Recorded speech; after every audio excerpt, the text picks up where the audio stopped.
Hi, Dr. Malillo. Today I'm going to be teaching you about endochondral ossification. Endochondral ossification is the process where a bone originates as hyaline cartilage and is slowly replaced by bone. This occurs in the majority of bones in the body, such as the femur and the humerus, but today while I am explaining the steps, I'll be using the femur as my example.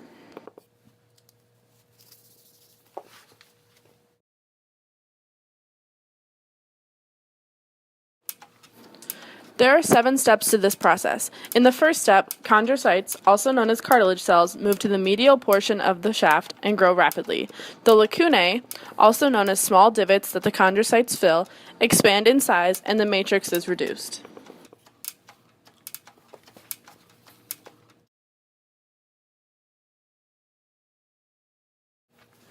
In the second step, blood vessels grow around the outside of the hyaline cartilage and the cells of perichondrium turn into osteoblasts.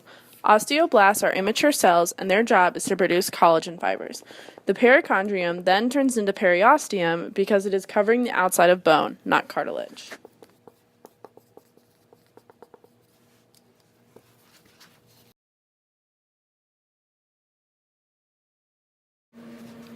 Thirdly, blood vessels make their way into the central region of the bone. Fibroblasts move with the blood vessels because once they're in the bone, their job is to secrete proteins. Also, when fibroblasts enter the cell, they can become osteoblasts, just like the perichondrium in step 2.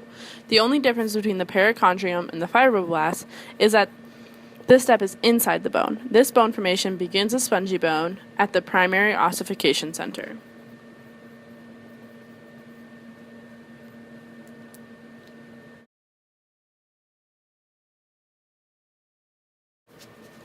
In the fourth step, osteoclasts appear. Osteoclast function is to dissolve the matrix where the trabeculae are. This creates a medullary cavity so that the bone is able to grow in length and width, also known as interstitial growth and appositional growth.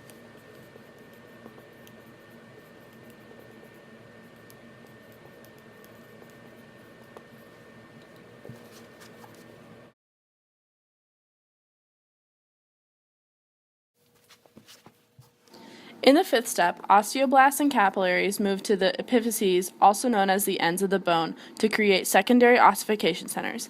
The difference between primary ossification centers and secondary ossification centers is that primary begins medially and moves towards the epiphyses, and secondary begins at the epiphyses and begins to move towards the diaphysis.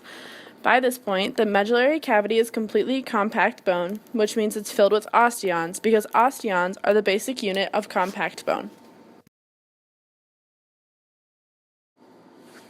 In the second to last step, the epiphyses are eventually completely spongy bone. A thin layer of cartilage remains on the outside of the bone to prevent rubbing of bones. This is known as articular cartilage. There is also a thin layer of cartilage in each metaphysis to separate the diaphysis from the epiphysis.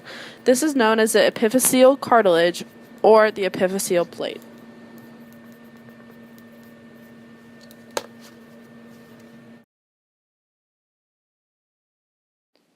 In the final step, the osteoblasts are constantly replacing the cartilage with bone. On the epiphyseal side, new cartilage is continuously being added. The osteoblasts are always moving towards the epiphyses, however they will never reach them as long as they are both moving at the same pace. Thus, the bone continues to grow.